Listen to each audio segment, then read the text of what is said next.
Oi gente, tudo bom com vocês? Sejam bem-vindos a mais uma aula aqui no Nilu Professores de História. Vocês já ouviram falar em cruzadas? Sabe o que significa esse termo? Ou o que foi esse empreendimento? Se você não sabe, vamos lá para uma aula sobre esse assunto bastante interessante. Eu sou o professor Lucas Cabral e estou aqui para poder tirar algumas dúvidas sobre esse período da Idade Média. Lembrando, se não é inscrito, se inscreve aqui no nosso canal, senta o dedo no sininho de notificações, dá aquele like que é muito importante para o crescimento do nosso canal. Compartilhe com seus amigos, irmãos e colegas, com todos, para que a gente possa cada vez mais estar aqui criando coisas novas e boas para divulgar para vocês. Bom, sem mais bate-papo, roda a vinheta.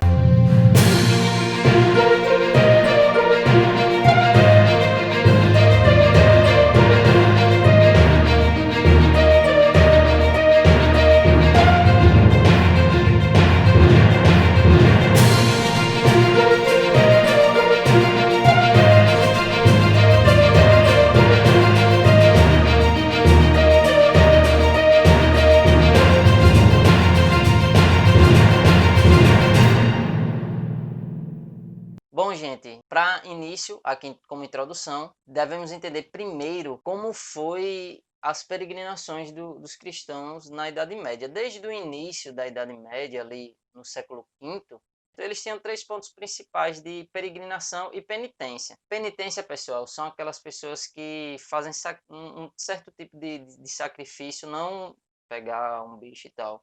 A pessoa se sacrifica para chegar até aquele local para retirar os seus pecados, ter a remissão dos seus pecados, certo?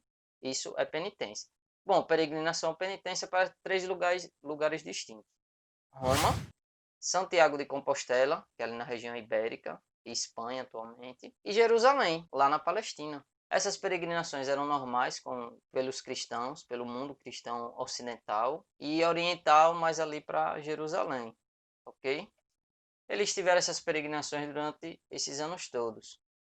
Porém, no ano 1071, os muçulmanos, lá os turcos muçulmanos no Oriente Médio, eles tomam Jerusalém de assalto, arrasam todos os cristãos, expulsam eles, não em 1071, nesse período aí do início do século XI. Deixam ainda que eles façam peregrinação, porém que pagassem impostos muito altos, certo? E com vários conflitos ali entre os muçulmanos e cristãos, desde o início do século XI, volta lá do ano 1009, os muçulmanos derrubaram a igreja do Santo Sepulcro, que era algo muito importante para os cristãos, até chegar lá o ano de 1071 e os muçulmanos tomarem a cidade de Jerusalém. Isso cria muito rancor com os cristãos. Nesse período de quase 100 anos, aí, até chegar a primeira cruzada, certo? Há muita briga e muita divergência entre eles.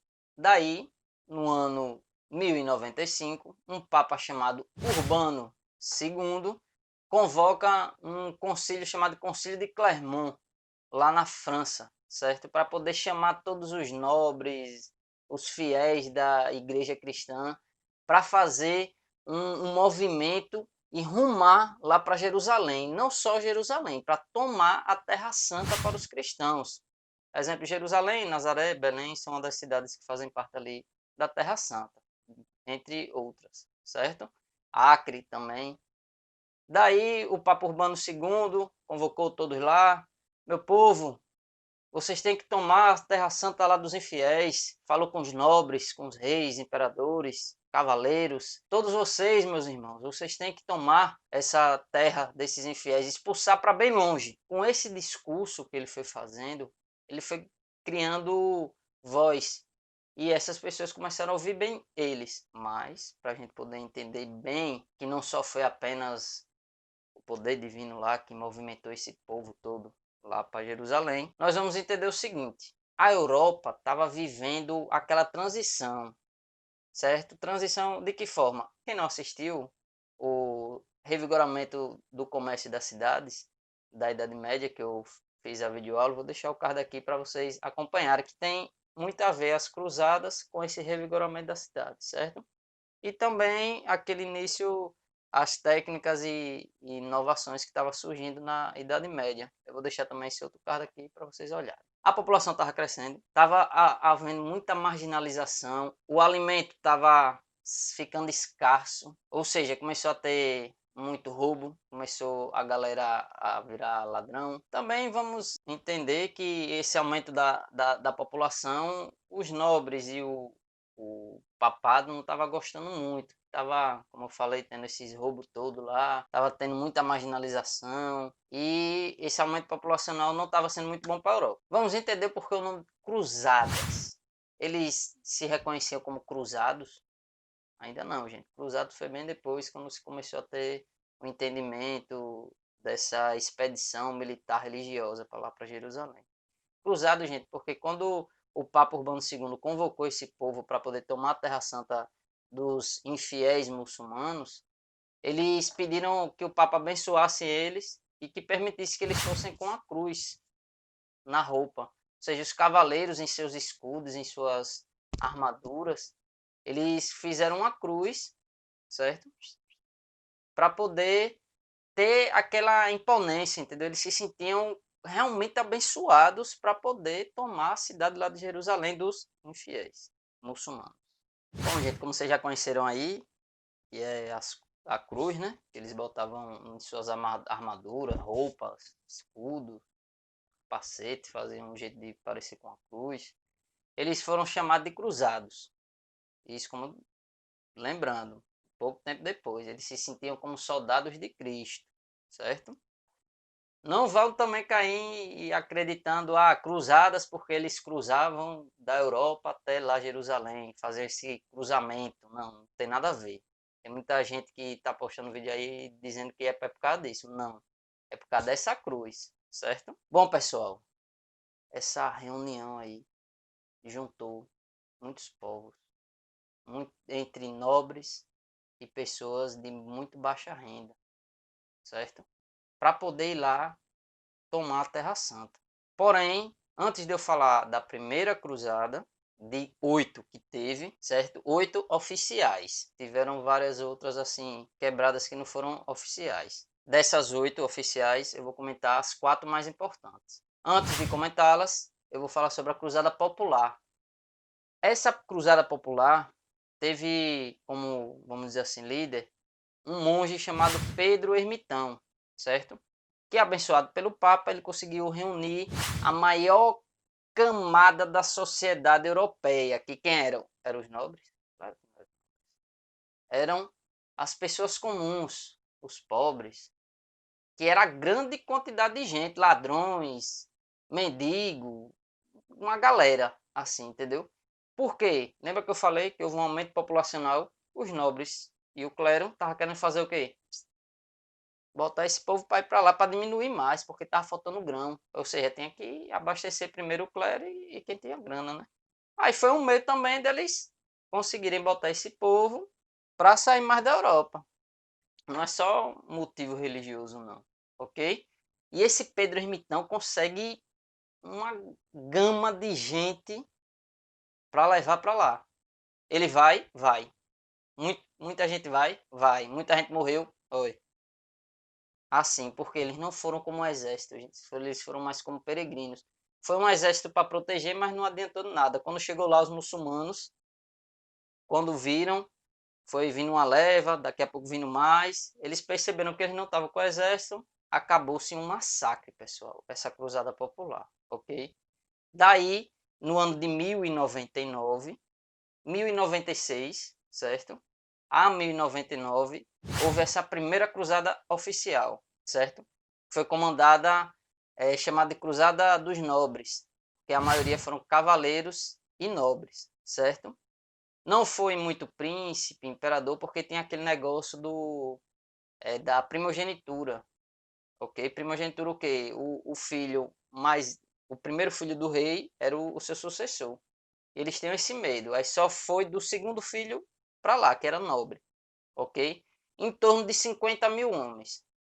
Não se sabe ao certo, tem discussões que foi 30 mil, mas vamos botar em torno de 50 mil homens para tomar a cidade de Jerusalém.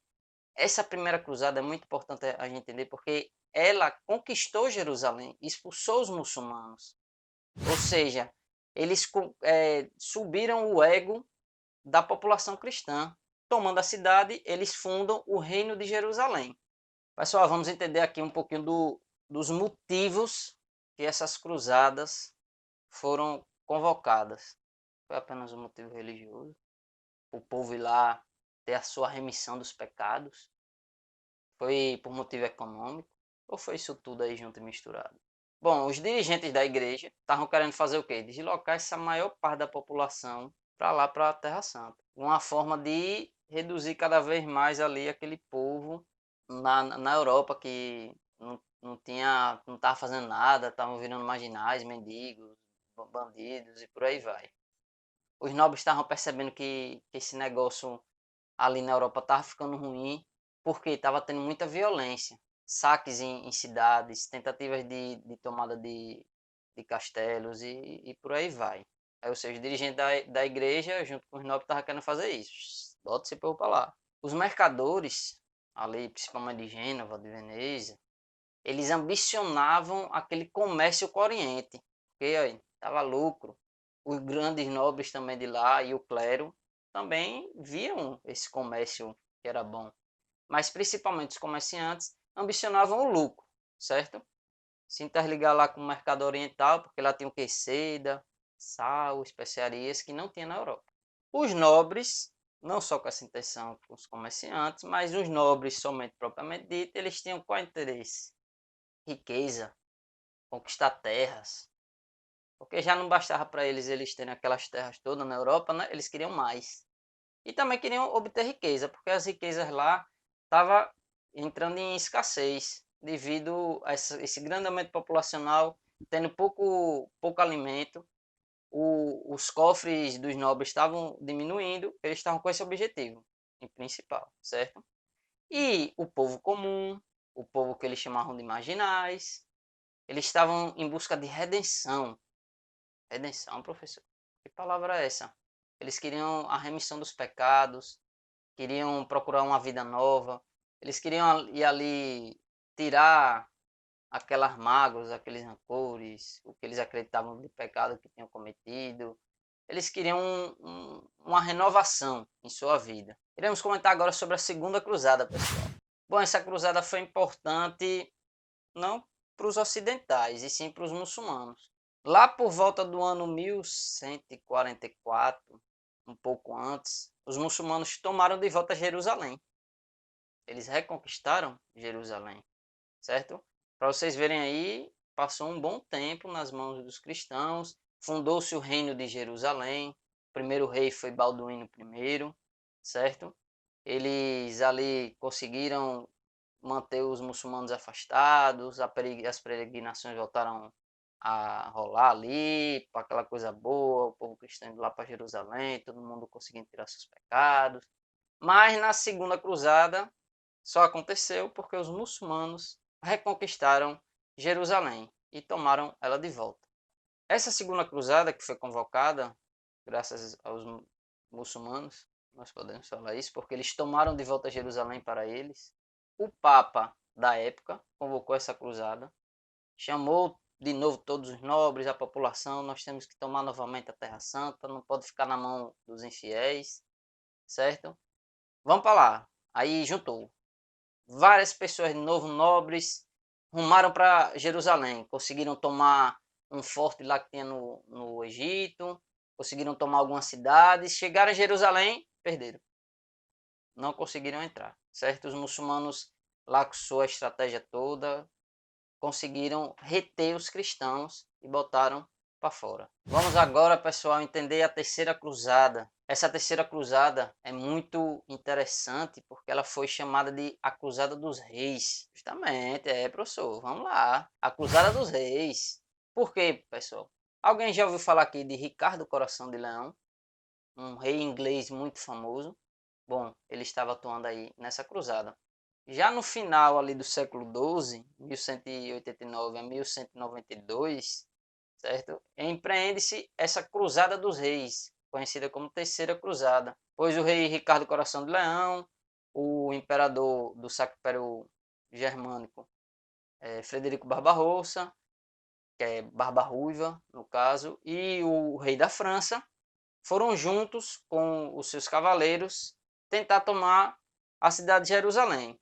Houve um pequeno incidente com o imperador da Alemanha, conhecida como Alemanha hoje, certo? Mas era o imperador dos povos germânicos. Houve um incidente quando eles estavam chegando, perto de chegar em Jerusalém, perto entre aspas, né? Ele estava em seu cavalo, estavam atravessando o rio com a tropa, e ele caiu do seu cavalo. E a armadura, como era pesada lá na época, ele não conseguiu voltar e acabou morrendo afogado.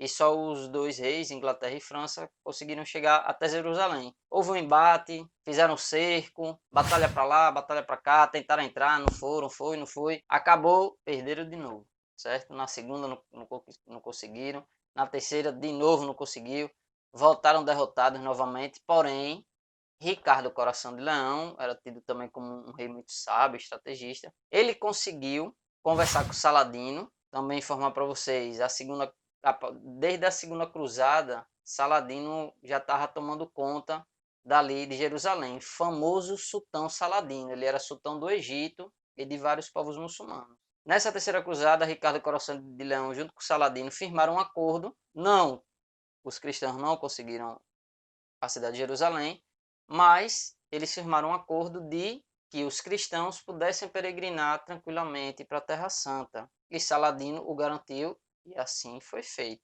Até Saladino chegar o momento que ele morreu e começou a vir outros, e isso mudou totalmente. Os cristãos voltaram a ser atacados e por aí vai. Vamos agora, pessoal, para a Quarta Cruzada, para fechar aí essa gama de cruzadas que eu acredito que seja mais importante para vocês terem entendimento. Dessas 8, eu vou explicar no finalzinho o porquê. Essa Quarta Cruzada, pessoal, foi mais um intuito comercial, certo? De lucro. Por quê? Eles não focaram em Jerusalém, eles focaram na cidade de Constantinopla. Estranho, né? Porque Constantinopla era cristã, porém era cristã ortodoxa. Era uma igreja grega.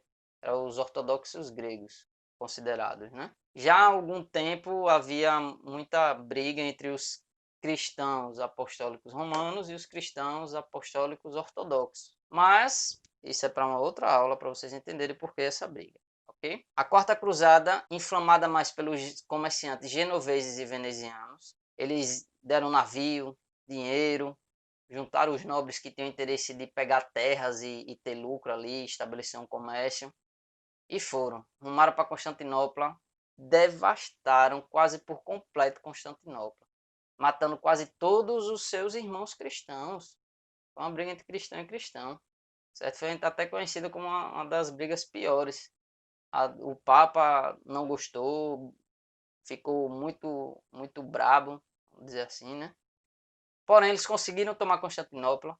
Até os dias de hoje, monumentos e locais ali não conseguiu se restabelecer por essa derrocada e destruição de vários prédios. Conseguiram estabelecer um domínio ali no Mar Egeu, que é ali entre Grécia e a atual Turquia, aquelas várias ilhas que existem. Os genoveses e venezianos conseguiram dominar ali. E foi muito bom para solidificar o comércio, muito bom para eles, né? Pois bem, galerinha, agora nós iremos entender as mudanças que vieram a ocorrer ali na Europa nesse período. Como assim, professor? O que foi essas mudanças que o senhor está falando? Vai acompanhar agora você, meu caro aluno, minha cara aluna. Bom, com essa degringolada toda aí, o que esse negócio aconteceu entre a Igreja Católica e os muçulmanos e até com a Igreja Ortodoxa, podemos perceber que foi, em termos gerais, um grande massacre de vidas humanas. Muitas vidas humanas foram perdidas por interesse religioso e comercial, de dinheiro, de grana, certo? Mas nós podemos tirar o que de bom daí? A partir desse processo de cruzadas, certo? Não falei mais das outras porque as outras só foi mais por interesse. E é uma cruzada só para poder conquistar a terra, e aí foi mais gente morrendo e por aí vai. Todas essas outras cruzadas foram basicamente dessa forma. Quem tiver um interesse maior para entender essa dinâmica que ocorreu, eu vou deixar 2 links, certo? De 2 filmes que eu acredito ser muito importante e quem tiver curiosidade para ler, certo? Vou deixar aqui o link abaixo, que é o filme Cruzadas, certo? E Arne, o Cavaleiro Templário. Um explica mais essas investidas lá para Jerusalém, e uma pessoa querendo tirar os seus pecados, e Arne, o Cavaleiro Templário, conta mais esse poder que a Igreja Católica tinha com seus fiéis, certo? O que aconteceu de mudança na Europa foi o que, pessoal? Conseguiu se estabelecer um comércio forte entre Ocidente e Oriente, apesar de que os cristãos, até hoje, até os dias atuais, nunca conseguiram dominar Jerusalém novamente. Houve essa mudança grande de comércio, a parte comercial, os comerciantes venezianos, genoveses e vários comerciantes da Europa conseguiram fincar e estabelecer rotas comerciais para poder tirar um lucro, e também melhorou, teve uma troca de cultura, né? Um intercâmbio cultural muito grande, porque teve muitas pessoas que não conheciam lá os orientais, houve essa mescla, misturou-se as culturas e teve um aprendizado muito grande disso tudo. O aumento populacional diminuiu um pouco, porque muita gente morreu lá. Os nobres ali, o clero conseguiu dar uma organizada nessa questão do alimento. Eles chegaram a um dos objetivos dele, não de conquistar a Terra Santa, mas pelo menos de organizar um pouco a Europa. Isso é o que a gente pode tirar de positivo dessa mistura louca aí de investida militar, investida religiosa que rolou por parte do Ocidente para o Oriente. Por que podemos tirar de positivo? Houve essa miscigenação de ideias e culturas, houve a instauração do comércio, e com isso o sistema feudal começou a se enfraquecer mais e as cidades começaram a se desenvolver muito mais ainda. Um pouco depois desse período começou a se ter uma melhor qualidade de vida, os termos de lá daquela época. Então, pessoal, no resumo da aula de hoje vocês puderam perceber aí o que foram as cruzadas, uma parte dela, compreenderam bem o que foi esse movimento religioso de cristãos peregrinando lá para a Terra Santa e o que motivou eles a tentar tomar a Terra Santa. Também vocês puderam entender que com esses movimentos a Europa começou a ter uma derrocada do sistema feudal e estabelecer melhor o seu comércio ali na região europeia. Espero que tenham gostado da aula. Se tiver alguma dúvida, dicas, reclamações, qualquer tipo de coisa, deixem aí nos comentários. Eu faço questão de responder a vocês, ok? Agradeço muito a presença de vocês aqui na minha aula. Irei produzir muito mais aulas. Quem não é inscrito, se inscreve aqui no nosso canal, gente. Senta o dedo aí no sininho de notificações, porque nem sempre o YouTube leva esse vídeo até vocês. Dá aquele like, aquele joinha que é muito importante para o crescimento do nosso canal. Compartilhe com seus amigos, irmãos, todos. Esse nosso trabalho aqui do Projeto Nilu, Professores de História, para nos ajudar cada vez mais a criar vídeos e praticar muito mais esse ensino de história e que chegue até vocês. Um grande abraço e até a próxima aula.